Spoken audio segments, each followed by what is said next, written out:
Bologna, 1858. A Jewish boy is kidnapped by the Inquisition. His father takes up a struggle begun by Napoleon 60 years earlier. The emperor nearly succeeds in dismantling the Inquisition and securing its secret files. But the popes regain their earthly powers. Decades later, a desperate father will fight to get back his son. The boy becomes a symbol for an embattled pope. The Jewish father and the emperor unleash the forces that bring about the end of the Inquisition.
In the spring of 1940, at a Belgian abbey, an aged monk reflects on a lifetime. He can almost hear German troops marching at the border. 88 years old, Father Pio Maria is one of the last critical figures of the Inquisition. The devout father's early life had been the center of a firestorm of controversy in the 19th century. The Nazis will soon begin rounding up all those tainted with Jewish blood. Pio Maria thinks back to the time more than 80 years earlier, when he was born to a Jewish family in Bologna, in what was then the Papal States.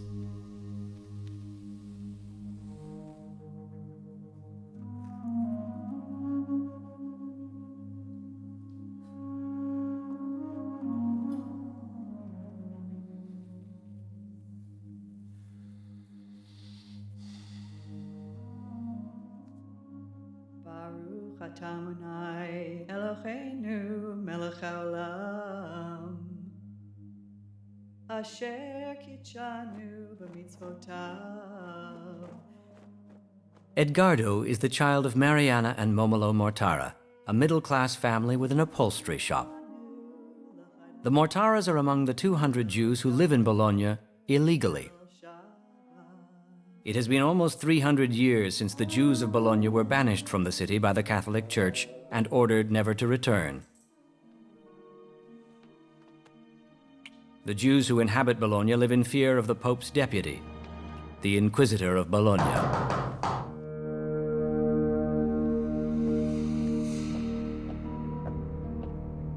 When I talk about the Mortara case, I often hear it said, but the Inquisition was back in the 1500s or maybe the 1400s in Spain or 1600s, but how could there have been an Inquisition in the second half of the 19th century? And people also at the same time don't realize that where the Pope had power, as he did in Rome up to 1870, the Jews are confined to ghettos. In the middle of the 19th century, Italian Jews are forced to live in cramped ghettos, forbidden to associate with any Christians, to own property, to attend university, or to travel freely. They are even required to attend sermons urging them to convert. These laws are enforced by the Holy Office of the Inquisition. The Italy we know today doesn't exist in 1858. The north is dominated by Austria, the south ruled by Spain. Across the middle of the Italian peninsula, the Pope rules as king of the Papal States. The existence of the Papal State was one reason why the popes opposed Italian nationalism. It raises for the first time the possibility of one unified Italy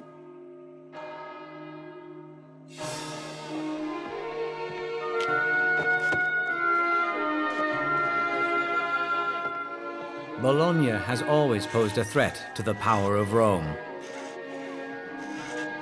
In 1858, Bologna is a hotbed of political dissent, where covert groups of revolutionaries aim to overthrow the Pope King and create a unified Italy.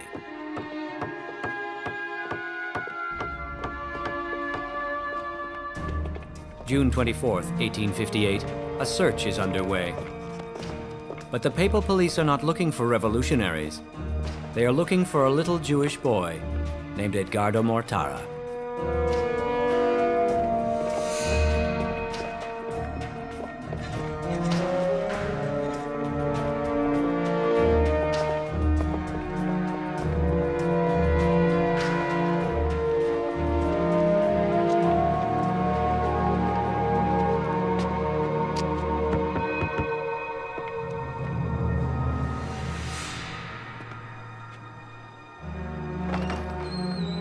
The actions of this evening represent a desperate last attempt at exerting the power of the Inquisition, an institution Napoleon and others had tried to abolish more than 6 decades previously.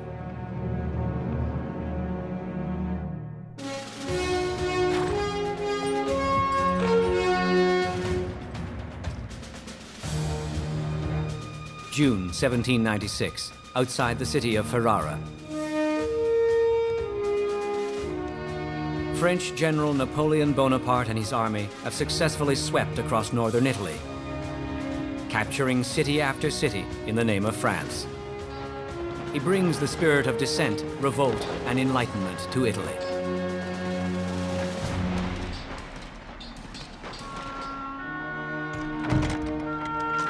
When he learns of the restrictions on the Jews, Napoleon immediately issues an edict ordering the gates of the ghettos demolished. Old laws demanding Jews to identify themselves with yellow bonnets are abolished.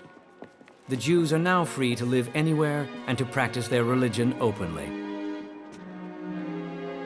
The Jews, now full citizens, revere Napoleon as a great liberator and create a special prayer in his honor. The Jews of the Papal States are no longer subject to persecution, for the time being.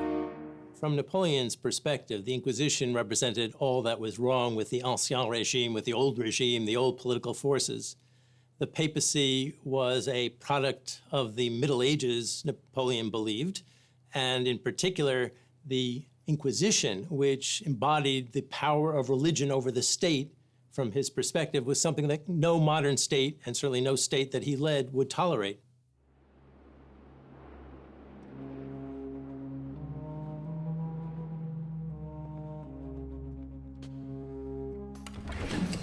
Madrid, 1796. Spain is repressed and terrorized by the Inquisition. Napoleon will find a surprising ally here. Deep inside the apparatus of the Spanish Inquisition, a priest, opposed to the Inquisition's brutal regime, spends late hours examining the Church's most secret documents. Father Juan Antonio Llorente scrutinizes thousands of documents, of secret confessions, trials, and executions, materials covering more than 300 years of the Spanish Inquisition. My firm conviction that the Inquisition was vicious in principle, in its constitution and in the laws, induced me to collect every document I could procure, to give the world a true code of the secret laws of the Inquisition, which were veiled by mystery from all mankind.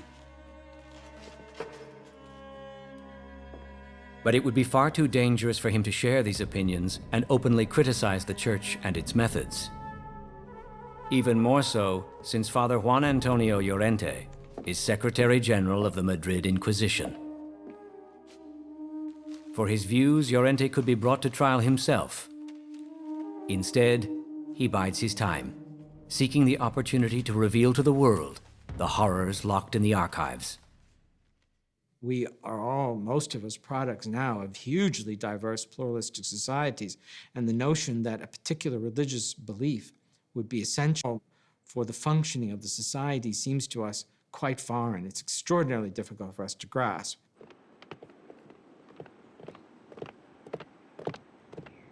June 24th, 1858. The papal police knock at the door of the Jewish family of Momo and Mariana Mortara, in the central part of Bologna.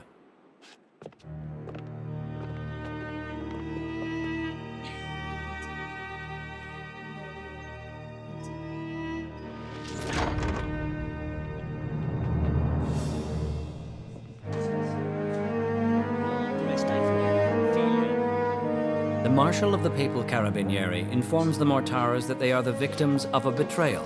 Their accuser is not named. Producing a list of family members, he demands custody of their son, Edgardo.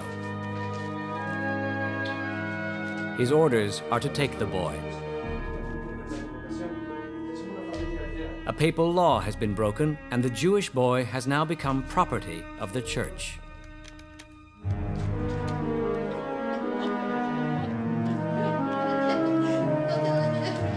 Powerless, his parents can do nothing more than watch.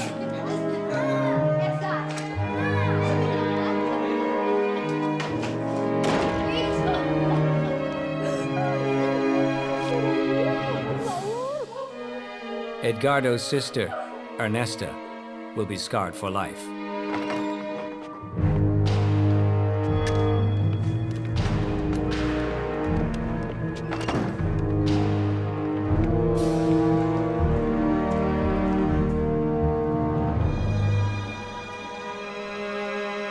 The abduction of Edgardo Mortara not only shatters a family, it will help trigger the collapse of church powers and bring more than 600 years of brutal inquisitions to a halt.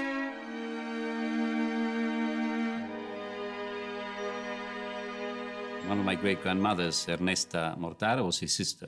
I've heard a lot of stories about her and other members of the Mortara family, including the fact that when she was older, she was often having nightmares about the police coming into the house to take the child.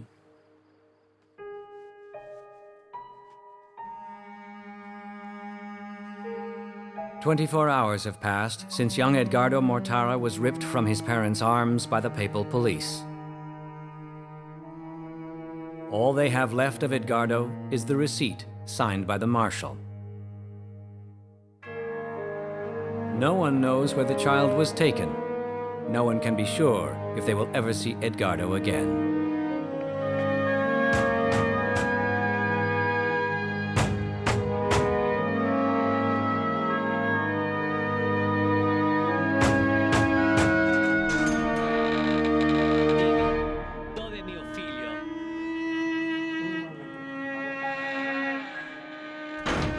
To Momo Mortara, only one thing is certain.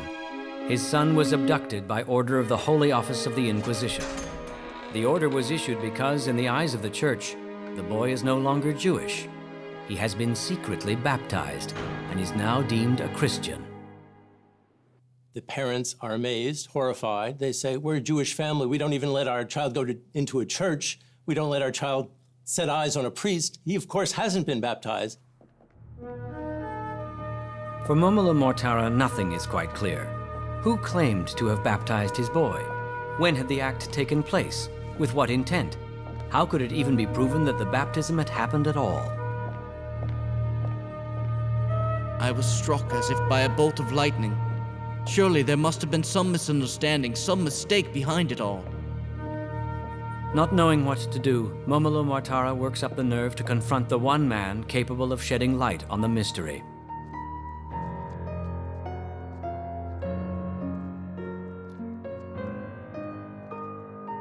Father Pier Gaetano Felletti, the man responsible for ordering the abduction of Edgardo, charged by the Congregation of the Holy Office in Rome with combating heresy and defending the faith. Father Felletti is the chief inquisitor of Bologna. Every inquisitor in Bologna has lived and worked in these quarters since the first in 1273. And one day he hears a report that a child in the Jewish family of the Mortaras has been, in the past, sometimes secretly baptized.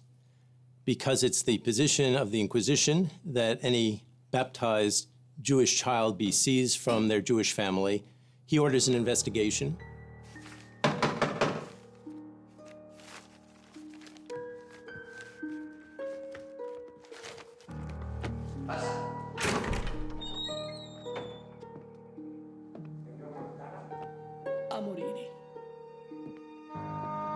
buongiorno.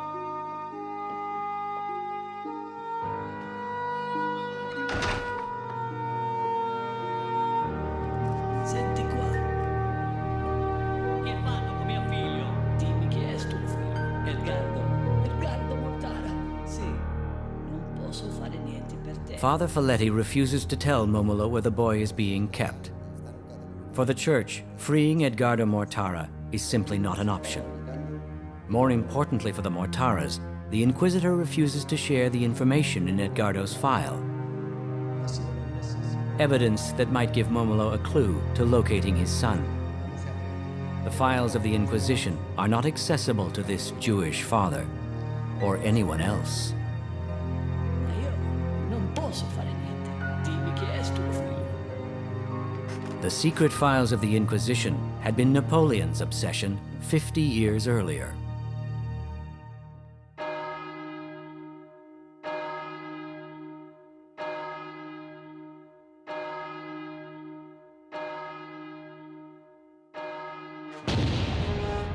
Spain, 1808.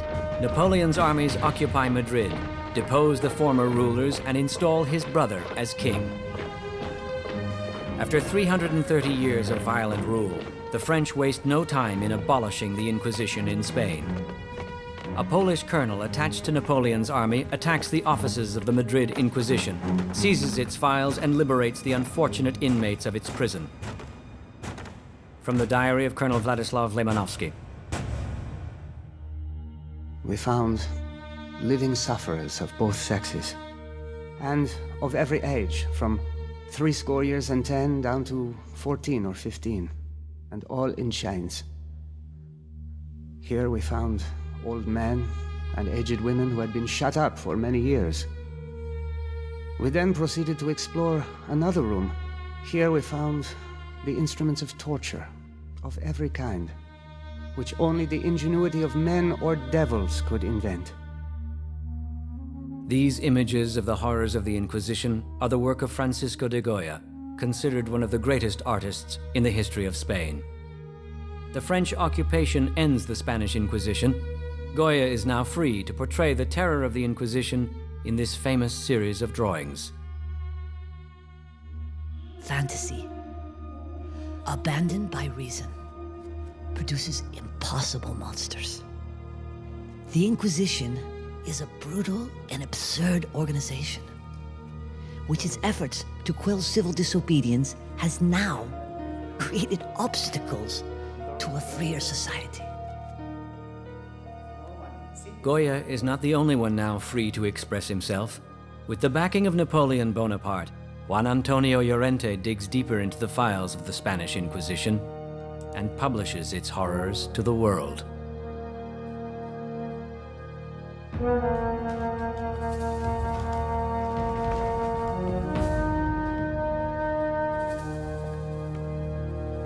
Llorente's research leads him to the startling discovery that of nearly 85,000 accused of heresy between 1547 and 1699, more than 12,000, or 15%, were burned at the stake.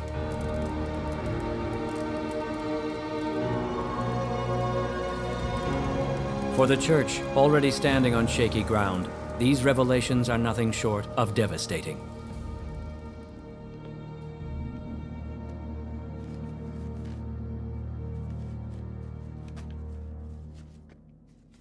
For compiling the first history of the Inquisition and giving its victims a voice, Canon Juan Antonio Llorente is awarded the Order of Spain by Joseph Bonaparte.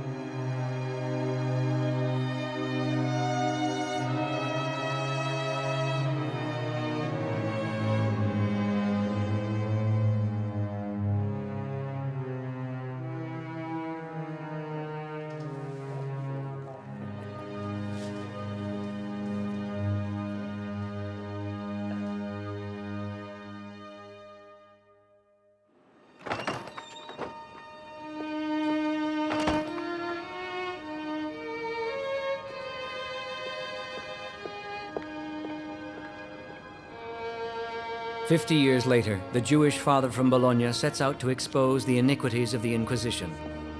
June 30th, 1858, 6 days after the abduction of his son Edgardo, Momo Mortara makes a startling discovery of his own. A neighbor reveals that a carriage was spotted carrying Edgardo and his captors.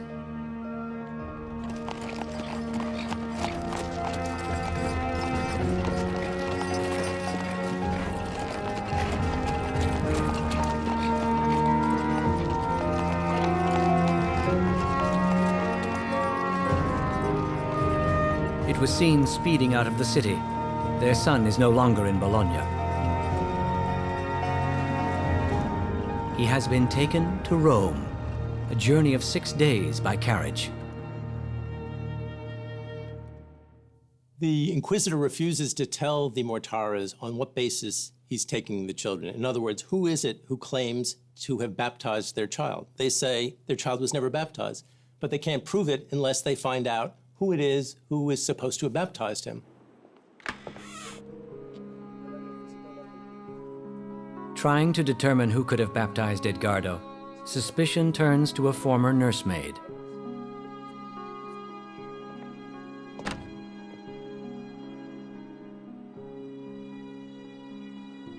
Dimmi, che ha fatto con mio figlio? Nada, señor. No le hice nada. Anna Morrissey, an illiterate Catholic woman who 7 years earlier had been employed as a servant by the Mortaras. Non c'hai paura, non ti voglio fare niente, solo un poco di informazione. Anna Morrissey recounts that she indeed had baptized young Edgardo because he had been sick and she had feared that the boy might die. As a good Christian, she had tried to save his soul. She came up with a bit of water and baptized him by sprinkling, pronouncing the sacramental formula.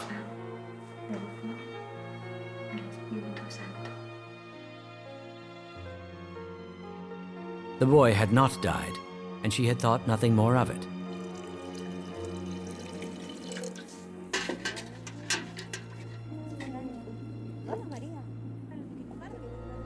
Years later, she told another servant about the incident, and soon the rumor of the secret baptism reached the Inquisitor.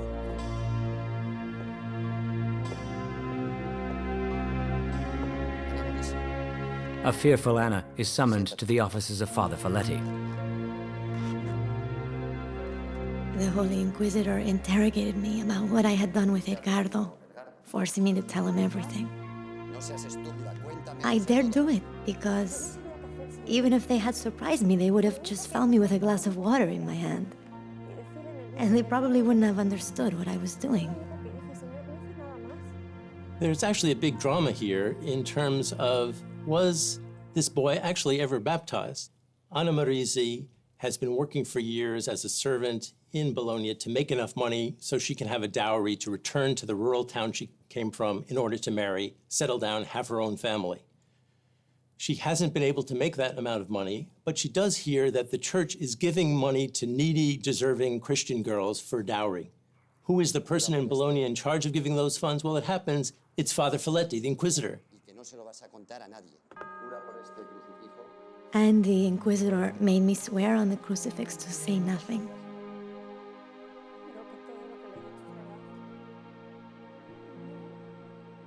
He told me that I acted excellently in baptizing the boy, because that way if he died, he'd go to heaven.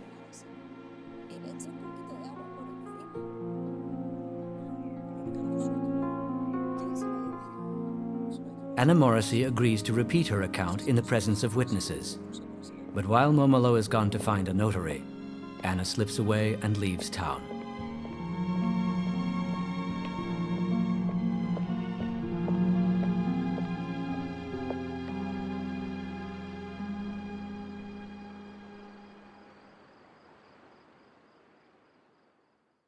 Well, in the first months after Edgardo is taken, his father is ceaseless in his activities to gather the material that he's convinced will get the Pope to agree to return his son to him. So that he wants, first of all, to show that his son had not been baptized and does all he can to get evidence that Anna Morrissey, the servant who says she has baptized him, was lying. The taking of Jewish children by the church is a common occurrence in 19th century Italy. But for Momo, a clandestine baptism can't be an acceptable answer to the abduction of his son. Momo Mortara prepares his own formal request to free Edgardo. He writes to the Inquisitor, Father Gaetano Feletti, pleading for his son's release. He also writes to the Secretary of State of the Holy See and to the Pope himself, Pope Pius IX, Pio IX.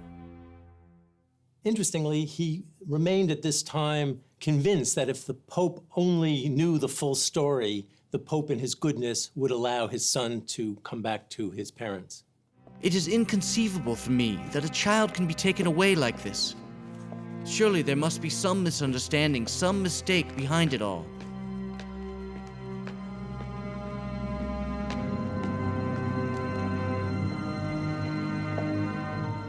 In response to his desperate plea, the Pope grants Momo a rare privilege: permission to visit his son in Rome, at the House of Catechumens, a secret church institution, where young Jewish girls and boys are regularly cleansed of their names, their identities, and their religion.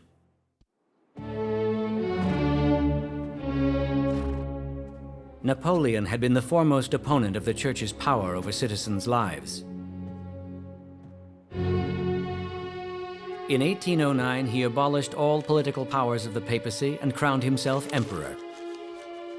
Then he ordered the entire Vatican archive sent to Paris and directed his archivists to search for evidence damning the Church.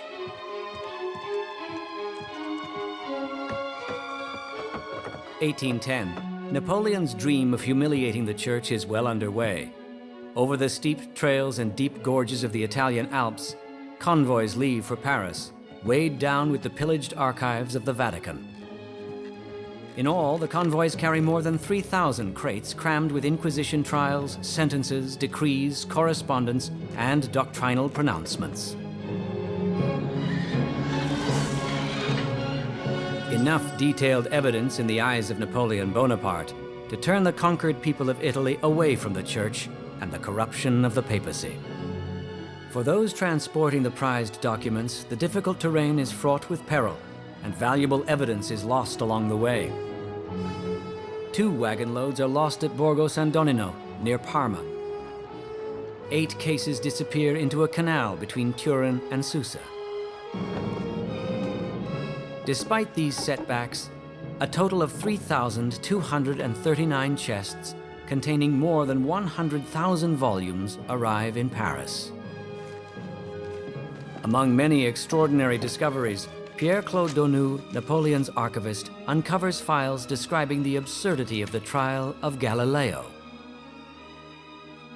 In a letter found in the stolen files of the Inquisition, Galileo sends the Church and its members a stern warning.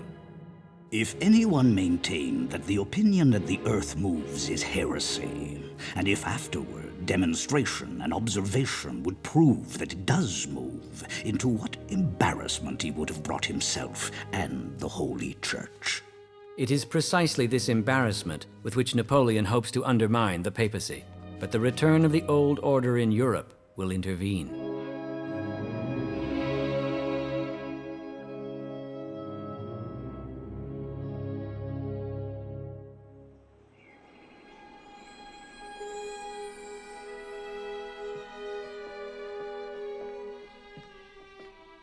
Since Jews are not allowed to fix their eyes on the House of Catechumens, much less knock on its door and expect to be admitted, Momo's visit must have had an unimaginable impact. Still, the father's attitude is righteous. I am in the firm belief that justice will be done to me. Trusting that I have been heard, I raise my prayers to the highest authority that my hopes are not in vain.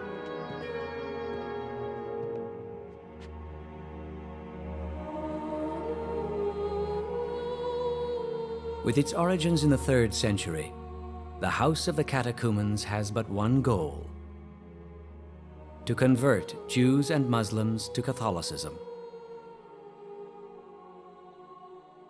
To make conversion more likely, friends and family members are refused access.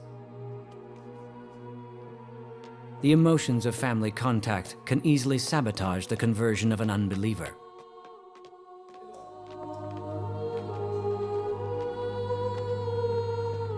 What happens at this encounter is a matter of dispute. According to the Mortaras, young Edgardo pleads to return to his family. But both father and son are intimidated by the intensity of their surroundings and the religious officials who hold all the power.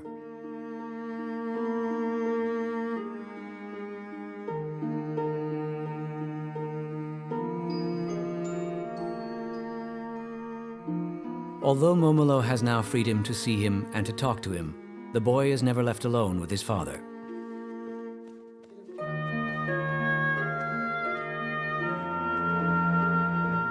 But many decades later, Edgardo has a different recollection.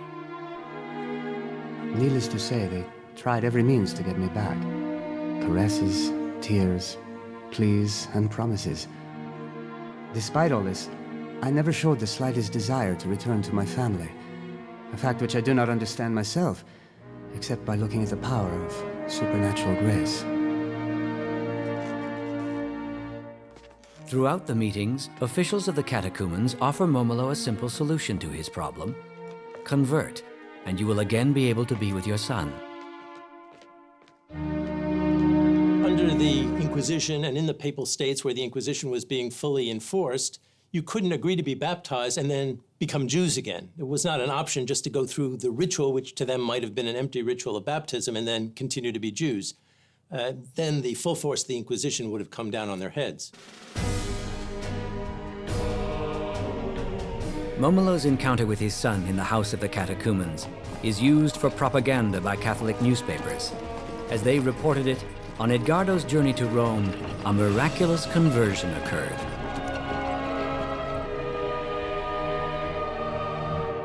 The boy is said to have declared, I am baptized, and my father is the Pope. According to the Catholic press, Edgardo Mortara's father is now Pius IX. Many years later, Edgardo testifies about the Pope. He always showed me the most fatherly demonstration of affection, wise and very useful lessons. And blessing me tenderly, he often told me that I had caused him much pain and tears. Hounded by the forces of change sweeping across Europe, the Pope sees the Mortara case as an opportunity to assert the power of an ailing church. But the Pope is in for the fight of his life. The Mortara case comes as almost manna from heaven for the forces for unification, because they are able to use it to argue that there needs to be separation of church and state, that the Pope should not have a police force, should not have his own army, that this is a vestige of medieval times, that modern times, the times of the Enlightenment, no longer allow this. The greatest champion of the separation of church and state had been Napoleon. But in 1814, Napoleon is defeated in France itself, and his occupying armies are forced to leave Spain. After Napoleon's defeat, the laws permitting equality, liberty, and fraternity are retracted in many countries.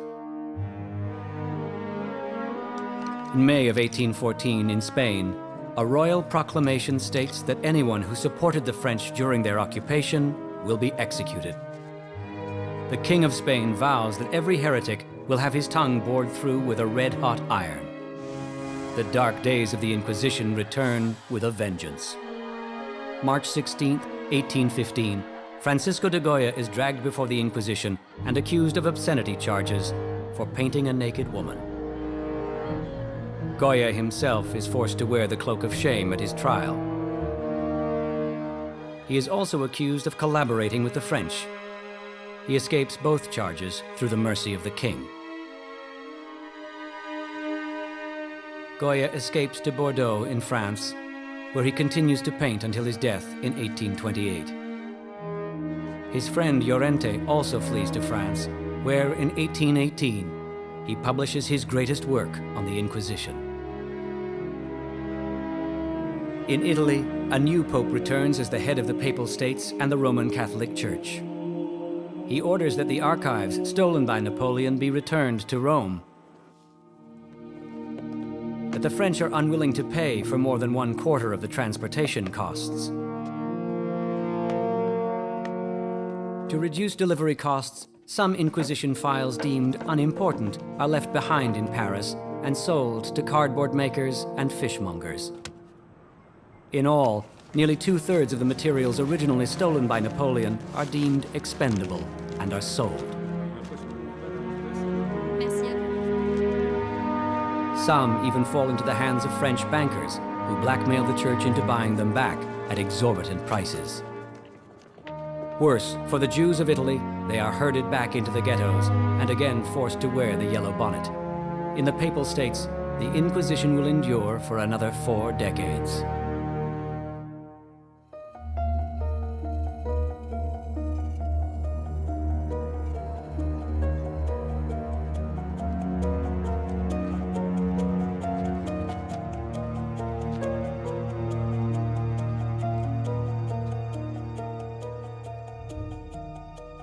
Momo Mortara writes to anyone who can possibly help to get back his son, including politicians and Jewish leaders in England and America.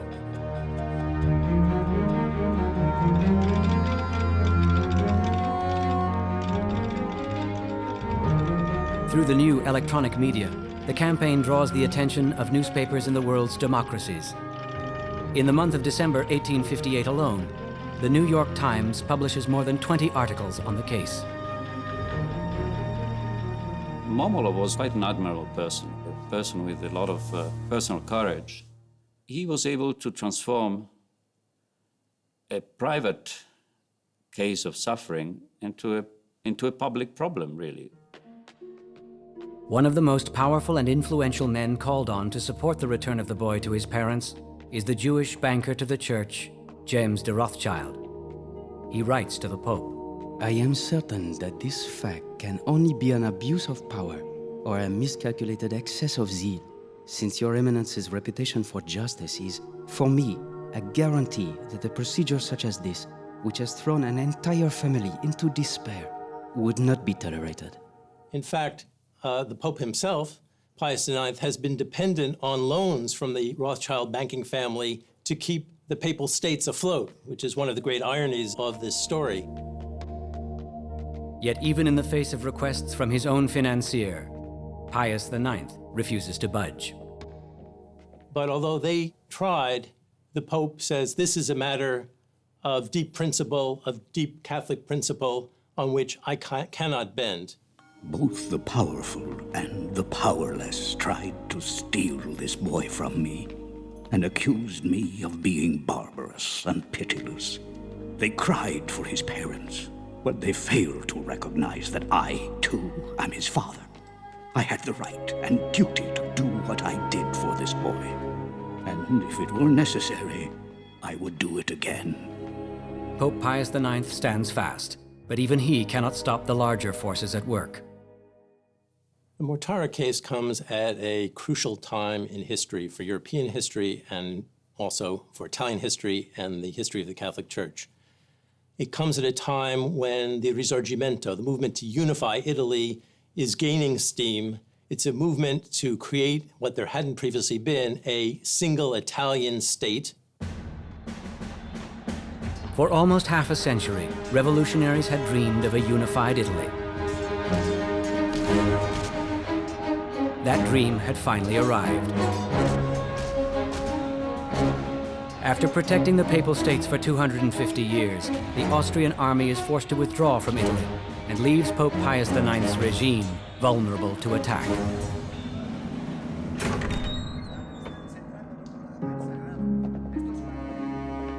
Father Folletti, the inquisitor responsible for the kidnapping of Edgardo Mortara, is arrested in the middle of the night by the former papal police, who now work for the new civilian government. They demand the Inquisition's secret files in the Mortara case, but Folletti refuses to hand them over. The inquisitor is brought to trial on kidnapping charges, but that doesn't get Edgardo back. Well, the tables had been turned, and there was nothing maybe more as a dramatic illustration of this than the fact that the inquisitor could be arrested and charged with a crime when all he had done was obey the orders of the Pope. And of course, this was his defense.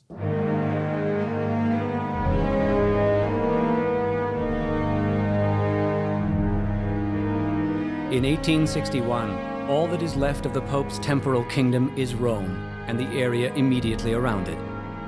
Throughout the peninsula, a new secular kingdom of Italy has been proclaimed. For the Pope, the collapse of the Papal States is but another trial sent by God. But this time, no help will come. In 1870, the Italian army reduces Pius IX's kingdom to the Vatican buildings. For his refusal to bend in the face of change, the last bastion of orthodoxy comes down. Pius IX has lost his entire earthly kingdom. He writes to Edgardo, I acquired you for Jesus Christ at a high price. So it is. I paid dearly for your ransom. No one showed any concern for me, Father of all the faithful. Pius IX is the first pope to be photographed, and the last to set foot outside the Vatican for the next 59 years. The Pope resigns himself to his own ghetto, a swath of land, a mere 100 acres.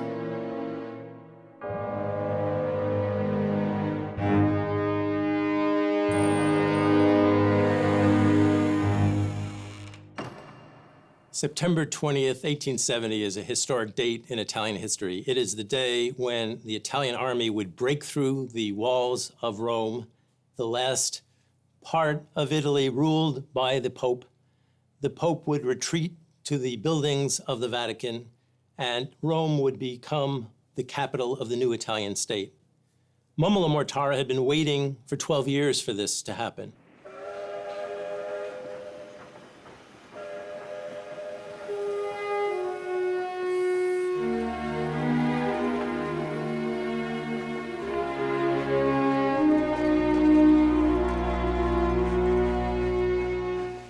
With the end of papal rule and the Inquisition, Momo Mortara is now free to bring his son home.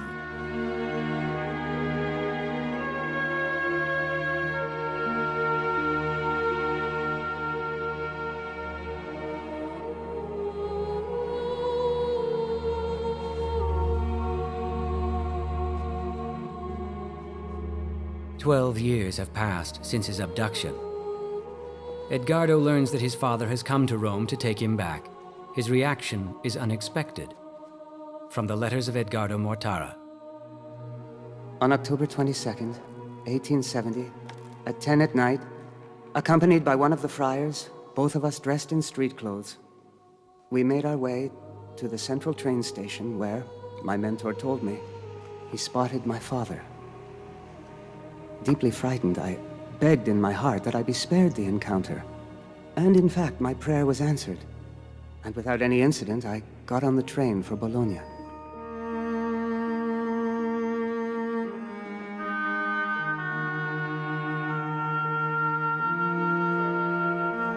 In the battle for the soul of Edgardo Mortara, the Church emerges victorious. After 12 years of fighting for his son, Momo Mortara is forced to return to his family empty-handed. Never would he hold Edgardo again. He spent much of his life after the case in trying to move public opinion, and I think that needed a lot of courage and also of a sense of civic responsibility. So I think Momo is a person who's well worth remembering. Only a few letters will be exchanged, in which Edgardo tries to convince his parents of the truth of the Catholic Church.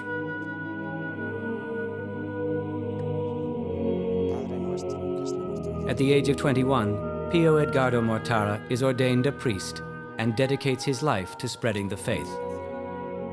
He will spend his last years in quiet contemplation and prayer in a Belgian abbey.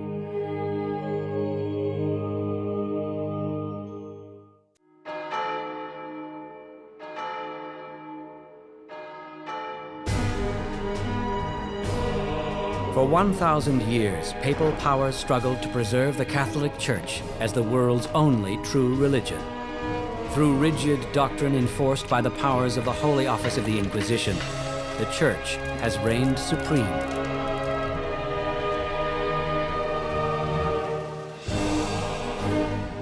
Now that reign has come to an end, its powers rendered impotent by the forces of a changing world.